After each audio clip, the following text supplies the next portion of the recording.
Hello and welcome to another episode of Trismegistus Minis. Today I'm going to be talking to you about some experiments in texture. When I paint larger minis, like a 75mm or a bust, texture is something that I don't shy away from.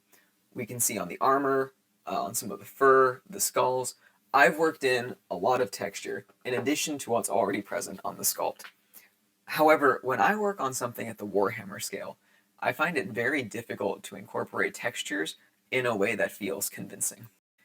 Because the models we're working with are so small, it's difficult to accurately convey the texture that we would see in real life.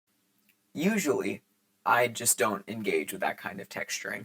If you look at this Belial model I'm working on, his cloak's very smooth. It has color transitions, it has highlights and shadows, but it doesn't have anything in terms of added texture. Today I'm going to be showing you some experiments I did to make myself practice textures a little bit more in preparation for Azrael's cloak. And to do that, I painted this little watcher in the dark, picture on screen now. This video is not meant to be a guide, it's just my thought process and trying something new. So maybe, if you like the end result, you too can try out this technique. Alright, so let's jump into the footage. Alright, so to start off here, we have three colors down on our wet palette. Thar Brown, White Sands, and Petroleum Gray from scale 75. The basic idea here is that we're going to create the texture of a cloth surface where you have many individual strings making up the material, but we want to do it in a way where no individual threads would be visible. To do that, we are going to make sure that every single brushstroke we put down on the robes is going in one of two directions. It's either going to be a horizontal slash or a vertical slash. While individually these lines will stand out, once we get many thin layers down, it will come together to create a composite that will look more like a traditional woven material. I knew going into this that it wasn't going to be a fast process. In addition to building up our textures, we also need to use these lines and dashes as our primary mode of blending. So I'd recommend this more as something to do on a character and not something to take over to a whole squad. It can be pretty time consuming. I think overall this watcher took me about 3 or 4 hours. So why do this?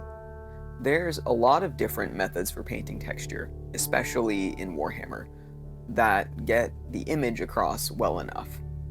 As I said in the intro, I feel like a lot of the texturing we see in Warhammer is too pronounced, and looks more like something you'd see in a comic book or illustration style than it would on an actual object in the real world.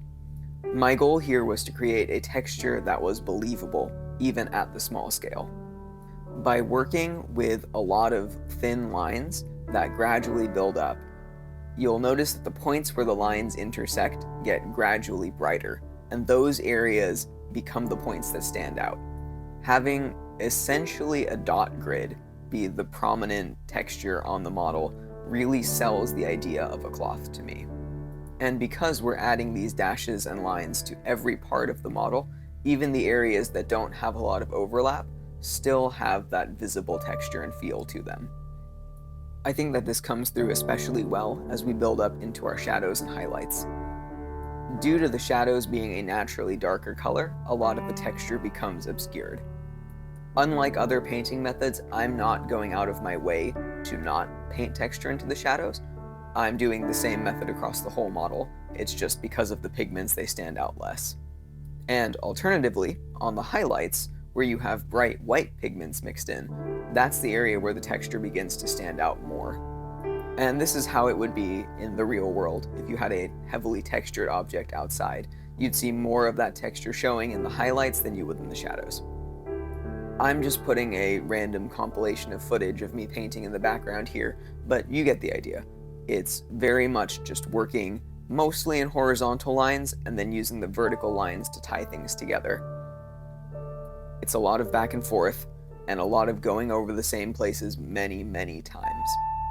I'm working very thin here, and I'm working with scale 75 paints that handle very well thinned down. Part of the reason for that is to avoid any big changes in the overall tone and hue of the model. I want to keep most of that the same and just add to it by gradually building up the layers. And that's all there is to it. I think we were able to achieve quite a good texture here by just doing glazes in a cross pattern across the model. This watcher's not an especially big figure, and even despite that, I think the texture is still visible enough without being distracting. It reads as a smooth surface composed of many thin lines, which is exactly what I was going for.